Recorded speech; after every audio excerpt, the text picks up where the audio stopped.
Hello everyone, आज है 14 सितंबर और आज इस वीडियो में हम बात करने जा रहे हैं तीन कंपनियों के बारे में जिसके आज नतीजे आए हैं।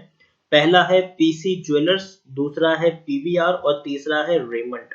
और तीनों ही कंपनियां काफी दमदार कंपनियां हैं। हालांकि पीसी ज्वेलर्स में उतना दम नहीं रहा है, लेकिन फिर भी पीवीआर और रेमंड दोनों काफी दमदार कंपनियां हैं। तो तीनों के शेयर के आज नतीजे आए हैं और तीनों के बारे में इस वीडियो में हम बातचीत करेंगे कि यहाँ पर खरीदारी करने का सही मौका है कि नहीं, और जिन्होंने खरीदारी की है उनको क्या करना चाहिए। तो वीडियो को मैं शुरू करूँ उससे पहले अगर आपने अभी तक चैनल को सब्सक्राइब नहीं किया है तो प्लीज अभी इसे सब्सक्राइब कर लीजिए, क्योंकि आगे भी बहुत सारे वीडियोस हैं जो आपको काफी ज्यादा हेल्प करेंगे। तो चलिए शुरू करते हैं। तो सबसे पहले हम बात करेंगे पीसी ज्वेलर्स के बारे में। एक वक्त का काफी दमदार शेयर हुआ करता था, 500 रुपए से भी ऊपर ये शेयर ट्रेड करता था। लेकिन आज हालत ऐसी है कि 15 रुपए पर यह शेयर पहुंच चुका है। आज अगर हम देखें तो ज्यादा लोग खरीदारी भी यहाँ पर नहीं कर रहे। मुश्किल से 16 लाख के आसपास का इसका वॉल्यूम ट्रेड देखने को मिला है एनएससी में। अगर हम पिछले एक साल का अगर चार्ट देखें तो शेयर में सिर्फ और सिर्फ डाउन ट्रेड ही है। यहाँ पर जो हाई इसने बनाया था, देखिए 42-43 रुपीस के आसपास का हाई था एक साल का ग्राफ देखेंगे तो। और लो जो बना था वो पेंडेमिक के दौरान का लो था मार्च क्वार्टर में, अगर सॉरी मार्च महीने की हम बात करें तो तकरीबन 8 रुपए के आसपास का यहाँ पर लो बना था। फिर शेयर में तेजी आई, 17 रुपए तक पहुंचा, लेकिन तब से अगर हम देखें तो 17 से 16 रुपए के आसपास ही शेयर अभी ट्रेड कर रहा है। ऑलमोस्ट फ्लैट ग्राफ आपको इसका देखने को मिल रहा है। ऑल टाइम परफॉर्मेंस की मैं बात करूं, मतलब जब से इसका आईपीओ आया तब से लेकर अब तक अगर हम देखें तो एक वक्त था जब इसका डंका बजता था, ये इसका मतलब सिक्का चलता था। ये वो शेयर था, 590 रुपए तक का हाई इसने बनाया। लेकिन उसके बाद जैसे ही नीरव मोदी वाला कांड हुआ, शेयर टूट के बिखर गया, शेयर टूट के बिखर गया और दोबारा उठने का नाम नहीं लिया इसने। इतनी भयंकर हमें यहाँ पर गिरावट देखने को मिली जब से नीरव मोदी का सिलसिला हुआ। शेयर में गिरावट आ गई, क्योंकि इससे पहले अगर हम देखें तो शेयर में सिर्फ और सिर्फ तेजी थी। शेयर ऊपर ही ऊपर दौड़ रहा था और अच्छा खासा पैसा कमा कर दिया था। लेकिन 2018 में नीरव मोदी का जो पूरा का पूरा कांड आया, उसके बाद शेयर टूट के बिखर गया और दोबारा ऊपर उठने का नाम नहीं ले रहा है और शेयर टूट ही रहा है। टेक्निकल रेटिंग अभी भी इसकी खराब है, कोई अच्छी खासी तेजी देखने को नहीं मिली है। वैल्यूएशन काफी सस्ते वैल्यूएशन के ऊपर शेयर अभी ट्रेड कर रहा है। 7.86 का इसका पी है, जबकि इंडस्ट्री पी 54 के आसपास है। बुक वैल्यू 101 है, प्राइस टू बुक वैल्यू 0.15 है, ईपीएस 1.99 है और डिलीवरी 36 के आसपास है। काफी सस्ता वैल्यूएशन किसी को भी अट्रैक्ट करने के लिए काफी है। 620 करोड़ के आसपास का इसका मार्केट कैप है। माइक्रो कैप शेयर की बन चुका है, 620 करोड़ के आसपास का इसका मार्केट कैप देखने को मिला है। According to Moneycontrol user आप देखेंगे तो 76% लोग खरीदने की सलाह दे रहे हैं, 5% लोग होल्ड करने की बात करें, मतलब 81% लोगों का अभी भी यहाँ पर पॉजिटिव व्यू है, जबकि 19% लोगों का नेगेटिव व्यू भी देखने को मिल रहा है। यहाँ पर अगर हम बात करेंगे जून के, इसके नतीजे आए जून क्वार्टर के और 73 करोड़ का इनको लॉस हुआ है। और ये एक्सपेक्टेड भी था, क्योंकि हम सब जानते हैं कि पूरा का पूरा जो जून क्वार्टर था वो लॉकडाउन का पीरियड था। सारी की सारी शॉप्स जो थी वो बंद पड़ी हुई थी, सेलिंग कोई हुई नहीं। आपको देखिए जहां पे इनकम 1000 करोड़ तक हुआ करती थी मार्च क्वार्टर में, दिसंबर क्वार्टर में 1700 करोड़ तक की इनकम थी, वो मुश्किल से 100 करोड़ की भी इनकम तक नहीं हुई इनको। तो डेफिनेटली 73 करोड़ का लॉस तो यहाँ पर इनको होना ही। जैसे पहले भी मार्च क्वार्टर में 38 करोड़ का लॉस हुआ था इस कंपनी को। तो पिछले 2 क्वार्टर काफी बुरे रहे हैं इस कंपनी के लिए। हालांकि इससे पहले कंपनी 35 करोड़ से लेकर 45 करोड़ तक के भी प्रॉफिट कमा चुकी है। लेकिन इस बार इस साल की शुरुआत काफी ज्यादा खराब रही है इस कंपनी के लिए, पीसी ज्वेलर्स के लिए।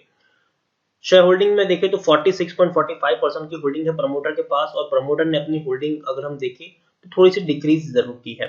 एक भी शेयर गिरवी नहीं है, लेकिन आप देखिए एफआईज जो है वो यहाँ पर कंटिन्यूस बिकवाली कर रहे हैं। 11% की होल्डिंग कम होते होते अब 1.67% तक पहुंच चुकी, मतलब एफआईज यहाँ पर जब भी मौका मिल रहा है उनको वो बेच ही रहे हैं। इंश्योरेंस कंपनी ने हाथ ही नहीं डाला है। म्यूचुअल फंड ने भी अपने शेयर जो थे वो उसको बेच दिया। 0.01% की जो होल्डिंग थी आज वो भी नहीं बची है इंश्योरेंस कंपनी के पास। तो देखिए पीसी ज्वेलर्स में नतीजे बहुत बुरे आए हैं और एक्चुअली मुझे लगता है कि शेयर में कोई दमखम अभी बचा नहीं है। हर कोई यहाँ पे बिकवाली करके एग्जिट करने की कोशिश कर रहा है, तो अवॉइड करना ही सही है। फ्रेश बाइंग की सलाह यहाँ पर बिल्कुल भी नहीं रहेगी, और खरीदारी की है तो जब भी यहाँ पर उछाल मिले एग्जिट करने की सलाह है। इस प्राइस पर एग्जिट मत करिए, लेकिन उछाल मिलता है तो एग्जिट चाहे तो कर सकते हैं। दूसरा शेयर है वो है पीवीआर लिमिटेड। देखिए मीडिया एंड एंटरटेनमेंट सेक्टर का ये शेयर है, आज बढ़िया रैली आई है। तकरीबन तकरीबन 30 लाख के आसपास का वॉल्यूम ट्रेड भी देखने को मिला है। काफी बढ़िया रैली है, 4.5% अप रहा है। शेयर 1300 रुपए तक ये शेयर पहुंच चुका है। काफी बड़ी तेजी यहाँ पर आई है। एक साल में अगर हम देखेंगे तो भैया 2000 रुपए से शेयर टूट के नीचे आया है, और पेंडेमिक के दौरान ये शेयर 730 रुपए तक भी टूट गया था, लेकिन उसके बाद बढ़िया रैली आई थी। शेयर 1200 रुपए तक पहुंचे, लेकिन वापस गिरावट आ गई, 1000 रुपए से भी नीचे शेयर चला गया, लेकिन फिर से तेजी आई और शेयर 1450 रुपए तक पहुंचे, लेकिन अब फिर से यहाँ पर गिरावट हमें देखने को मिल रही है। ऑल टाइम की मैं बात करूं तो पीवीआर का जो शेयर है, फंडामेंटली अगर मैं बात करूं तो कंपनी बहुत ही दमदार है। देखिए कंपनी में कोई दिक्कत नहीं है, कंपनी बहुत ही दमदार कंपनी है। आप देखिए शेयर ऊपर ही ऊपर बढ़ रहा है, इसका तेजी ही देखने को मिली है, लेकिन हाल फिलहाल की जो सिचुएशन है वो इसके अकॉर्डिंग नहीं है।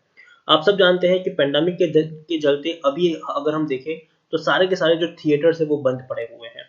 तो पीवीआर की जो मेन इनकम थी वो थिएटर से ही आती है, और वही थिएटर्स अभी बंद पड़े हुए हैं, और बड़े बड़े शहरों में कोरोना के केसेस काफी बड़ी तेजी से बढ़ रहे हैं। आज हम देख रहे हैं कि लोग के रोज रोज 80,000 केसेस कोरोना के बढ़ रहे हैं। तो ऐसे सिचुएशन में मुझे नहीं लगता कि थिएटर को खुलने की परमिशन मिलेगी इस वक्त में, और अगर परमिशन मिल भी गई तो मूवी रिलीज होगी कि नहीं वो सबसे बड़ा सवाल है, और रिलीज हो भी गई तो ज्यादातर लोग अभी के वक्त में वो देखने जाने में अवॉइड करेंगे लोग थिएटर में मूवी देखना जाना, क्योंकि डेफिनेटली यार जान को रिस्क पे लेकर बहुत ही कम लोग जाएंगे। जो लोग जागरूक थे वो लोग तो नहीं जाएंगे। काफी हाई पी पर ये शेयर अभी ट्रेड करा है, 290 का वैल्यूएशन, काफी हाई वैल्यूएशन के ऊपर शेयर ट्रेड कर, जबकि इंडस्ट्री पी 26 है, बुक वैल्यू 4.10 है, डिलीवरी तकरीबन 11 के आसपास देखने को मिली। तो देखिए वैल्यूएशन काफी महंगा है। According to Moneycontrol user 29% लोग खरीदने की सलाह दे, जबकि 57% लोग बेचने की बात करें, 14% लोग यहाँ पर होल्ड करने की भी बात करें, मतलब 43% लोगों का पॉजिटिव व्यू है, जबकि 57% लोगों का नेगेटिव व्यू है। नतीजे जो इसके आए हैं वो एक्सपेक्टेड ही थे, क्योंकि भैया कोई बिजनेस हो ही नहीं रहा है तो नुकसान ही होगा। 225 करोड़ का नुकसान हुआ इस कंपनी को, और इनकम भी आप देखिए जहां पे 1000 करोड़ की इनकम हुआ करती थी वो मुश्किल से 55 करोड़ की इनकम हुई। तो आप समझ सकते हैं कि किस हद तक बिजनेस डैमेज हुआ है, और यही नतीजे आपको सितंबर क्वार्टर में भी रेप्लिकेट होते हुए देखने को मिलेंगे, क्योंकि थिएटर्स बंद है। बाकी जो कंपनीज है जिनके नतीजे अच्छे आने की हम उम्मीद करें सितंबर में, क्योंकि वो लोग अनलॉक के फेज में है, उनका काम का शुरू हो चुका है, लेकिन जो थिएटर्स है पीवीआर और आइनॉक्स जैसे कंपनी है उनका बिजनेस अभी भी शुरू नहीं हुआ है, और उनका बिजनेस सिर्फ अभी और 2-3 महीने के लिए अफेक्ट हो चुका है। तो वक्त लगेगा कंपनी को रिवाइव करने में। तो अभी भी मुझे लगता है कि नतीजे अभी भी और बुरे आ सकते। 225 करोड़ का लॉस हुआ है जून क्वार्टर में, मार्च में 74 करोड़ का लॉस हुआ था। इससे पहले कंपनी 36 करोड़ से लेकर 40 करोड़ का तक का प्रॉफिट करती थी। शेयर होल्डिंग में देखेंगे तो प्रमोटर के पास 18.79% की होल्डिंग देखने को मिली है, और प्रमोटर ने खरीदारी की, ये बहुत अच्छी बात है। यहाँ पर प्रमोटर ने खरीदारी की है। देखिए जून 2020 में 18.56% की जो होल्डिंग थी, आज वो 18.79% की होल्डिंग है। एफआईएल्स ने हालांकि बिकवाली की है, 42% की होल्डिंग 36% तक पहुंच चुकी है। म्यूचुअल फंड ने खरीदारी की है, म्यूचुअल फंड ने बहुत बड़ी खरीदारी की है। आप देखिए अगर पिछले क्वार्टर से मैं कंपेयर करूं तो 14.91% की जो होल्डिंग थी, आज वो 16.87% की होल्डिंग देखने को मिली है। इंश्योरेंस कंपनी जहां थे वहीं 0.23% की होल्डिंग 0.22% देखने को मिल रही है।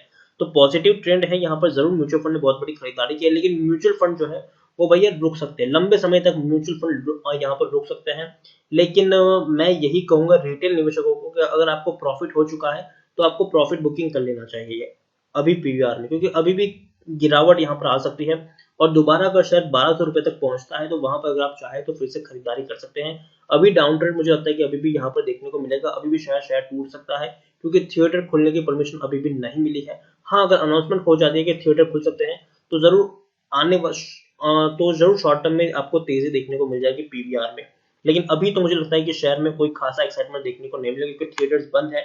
और जैसे कि मैंने कहा कि थिएटर्स अगर खुल भी जाएंगे तो बहुत ही कम ऐसे प्रोड्यूसर्स होंगे जो अभी हाल फिलहाल में थिएटर्स में मूवी रिलीज करने का रिस्क उठाएंगे।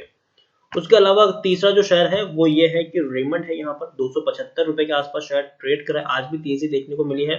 वॉल्यूम ट्रेड कुछ खास नहीं है, 10 लाख से भी कम का वॉल्यूम, मुश्किल से 8 लाख का वॉल्यूम ट्रेड इसका देखने को मिला है। तो ज्यादा बड़ा यहाँ पर खरीदारी बिकवाली देखने को नहीं मिल रहा। टेक्निकल रेटिंग अभी इसकी नॉर्मल है। आप देखिए कितने बड़े लेवल से शेयर टूट के नीचे आया है। 830 रुपए के आसपास शेयर ट्रेड किया करता था, और इवन पेंडेमिक से पहले भी शेयर 500 और 550 रुपए तक ट्रेड हुआ करता था। बाद में ऐसी गिरावट आई कि 210 रुपए तक शेयर टूट गया, बाद में फिर से तेजी भी आई थी यहाँ पर, 330 रुपए तक शेयर पहुंचा भी था, फिर से गिरावट यहाँ पर देखने को मिली और काफी ज्यादा प्रेशर में ये शेयर है। रीजन ये है कि पेंडेमिक के दौरान जो बिक्री है रेमंड की वो काफी कम हो चुकी है, क्योंकि शादी ब्याह की बात करें तो भैया बहुत ही कम शादी ब्याह हुए हैं, और जो हुए हैं वो भी बहुत ही कम गेस्ट के साथ हुए हैं। तो देखिए जैसे शादियों का सीजन जो है वो ऑलरेडी बीत चुका है, जैसे कि अगर हम बात करें तो, और डेफिनेटली अभी आने वाला सीजन है, जरूर शादियों का सीजन आने वाला भी है। अगर हम बात करें दिवाली के बाद शादियों का सीजन शुरू हो भी जाएगा, लेकिन फिर भी कोरोना के केसेस इतने ज्यादा है कि किस तरीके का शेयर मूव करेगा वो कहना अभी के लिए बहुत ही ज्यादा मुश्किल है। तो सबसे बड़ा जो झटका इनको लगा था वो यही था कि कोविड के चलते इनको काफी बड़ा फटका पहुंचा था, क्योंकि शादियों का सीजन जो था वो कहीं ना कहीं बहुत ही कम डिमांड इनकी देखने को मिली है। जनरली जो शादियां हैं वो या तो पोस्टपोन हो चुकी है, और जो हुई भी है वो बहुत ही कम लोगों में हुई है। तो ऐसे में जो बिक्री होती है इनकी वो बहुत ही कम यहाँ पर देखने को मिली है, तो काफी बड़ा इनको नुकसान उठाना पड़ा है। टेक्निकल रेटिंग अभी भी इनकी न्यूट्रल है। वैल्यूएशन देखेंगे तो पी 19.56 का है, इंडस्ट्री पी 18.14 है, बुक वैल्यू 267 है, प्राइस टू बुक वैल्यू 1.04 है, ईपीएस 14 के आसपास है, और डिले सेटलमेंट 29 के आसपास देखने को मिल रही है। According to Moneycontrol user 88% लोग खरीदने की सलाह दे रहे हैं, जबकि 10% लोग होल्ड, बेचने की बात करें 2% लोग होल्ड करने की बात की, मतलब 90% लोगों का यहाँ पर पॉजिटिव व्यू है, जबकि 10% लोगों का यहाँ पर नेगेटिव व्यू भी हमें देखने को मिल रहा है। उसके अलावा देखिए इस बार जो इनके नतीजा है वो एक्सपेक्टेड थे, क्योंकि काफी कम इनकम हुई है। आप खुद सोचिए, कंपनी की इनकम 2000 करोड़ तक की हुआ करती थी, वो आज 200 करोड़ में देखने को मिली है, क्योंकि लॉकडाउन का पीरियड था, पेंडेमिक का पीरियड था, सब कुछ बंद था, कोई बिक्रियां हो नहीं रही थी, और शादी ब्याह का सीजन था, तब भी कोई बिक्री हुई नहीं है यहाँ पर। इसलिए 220 करोड़ का इनको नुकसान भी हुआ है। इससे पहले भी 55 करोड़ का लॉस हो चुका है इस कंपनी को, और इससे पहले अगर हम देखें तो 40 करोड़ से लेकर 80 करोड़ का प्रॉफिट भी कंपनी करती थी। तो नुकसान हुआ है पिछले 2 क्वार्टर में, लेकिन उम्मीद करते हैं कि सितंबर क्वार्टर में थोड़े से बेटर नतीजे आएंगे, क्योंकि अनलॉक के फेज में हम लोग आ चुके थे, और ऐसे में डेफिनेटली थोड़ा सा बिक्री जो है वो लौट के जरूर देखने को मिली होगी। प्रमोटर ने बढ़िया खरीदारी की। देखिए जो इस वक्त प्रमोटर की जो होल्डिंग 46.78% थी, आज वो 48.27%। तो प्रमोटर ने बहुत ही बड़ी खरीदारी की, काफी स्मार्ट यहाँ पर मूव प्रमोटर ने दिया। तो काफी ये पॉजिटिव चीज है कि प्रमोटर ने अच्छी खासी खरीदारी की है। एक भी शेयर प्रमोटर का गिरवी नहीं है। एफआईएल्स के पास 10.54% की होल्डिंग है, इंश्योरेंस कंपनी के पास 1.41 और म्यूचुअल फंड के पास भी 8.45% की होल्डिंग देखने को मिली है। तो काफी बड़ी होल्डिंग बड़े बड़े फंड हाउस के पास है, और अच्छी चीज मुझे लगी कि प्रमोटर के पास अच्छी खासी होल्डिंग है। रेमंड खरीदारी की है तो बने रहने की सलाह रहेगी, यहाँ पर जरूर अच्छा शेयर है, बाउंस बैक करेगा।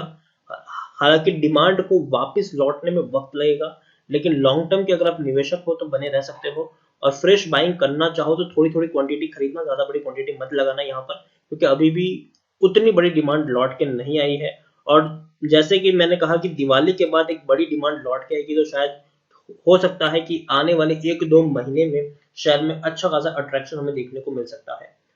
ओवरऑल मैं इतना कहूंगा कि रेमंड एक अच्छा शेयर है जिसमें आप बने रहने का रिस्क ले सकते हैं। पीसी ज्वेलर्स और पीवीआर को अवॉइड करने की सलाह रहेगी मेरी, और पीवीआर भी शॉर्ट टर्म के लिए अवॉइड की सलाह है, लॉन्ग टर्म के लिए डेफिनेटली श्योर बाउंस बैक कर लेगा, और अगर 1200 रुपए के आसपास मिलता है तो जरूर आप यहाँ पर एक बार खरीदारी करने का रिस्क ले सकते हैं। तो तीनों ही कंपनी के नतीजे की बात करें तो भैया नेगेटिव नतीजे हैं, और वो एक्सपेक्टेड भी था, क्योंकि जून के नतीजे थे, और पूरा लॉकडाउन का वो फेज था, तो बिक्रिया किसी की हुई नहीं है ऐसे वक्त में। तो कोई खासा जो एक्सपेक्ट किया गया था वैसे ही यहाँ पर नतीजे देखने को मिले हैं। तो इससे के साथ वीडियो को एंड करूंगा। अगर आपको वीडियो पसंद आया हो तो प्लीज इसे लाइक करें, शेयर करें। अगर आप चैनल पर पहली बार आए तो प्लीज सब्सक्राइब करें, और पीसी ज्वेलर्स, पीवीआर और रेमंड तीनों के बारे में आप क्या सोचते हैं वो आप मुझे कमेंट में लिखकर बता सकते हैं। Thank you.